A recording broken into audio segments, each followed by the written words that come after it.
ஜமீன்தாரருக்கு சொந்தமான வயலில் கூலிக்காக விவசாயி ஒருவன் வேலை செய்து வந்தான். ஒரு நாள் விவசாயி அந்த வயலில் ஒரு தங்க மோதிரத்தை கண்டெடுத்தான். அதை பார்த்ததும் அவன் மனைவி மிகவும் ஆவலோடு தனக்கு காதோலை செய்து தரும்படி கேட்டான். அதை அறிந்த விவசாயி, இந்த வயல் ஜமீன்தாரருக்கு சொந்தமானது, எனவே அதில் கிடைக்கும் பொருள் அவருக்கு உரிமையானது, அதை நாம் வைத்துக் கொள்வது தவறு என்றான். அவனுடைய வார்த்தையானது அவனுக்கு திருப்தி அளிக்கவே இல்லை. ஜமீன்தாரர் வந்து அதை பார்த்து கொண்டிருக்கிறாரா, அவருக்கு என்ன தெரிய போகிறதா என்று கேட்டால் மனைவி.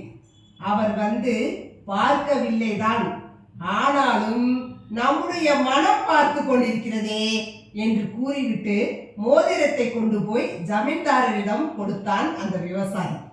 ஜமீன்தாரர் மிகவும் ஆச்சரியத்தை இந்த மோதிரத்தை பார்த்துவிட்டு, நீயே வைத்துக்கொள், உன்னுடைய நேர்மை எனக்கு பிடித்திருக்கிறது, ஆகையால் அவனுடைய நேர்மையை பாராட்டி அதை பரிசாகவே அவனுக்கு அளித்தார்.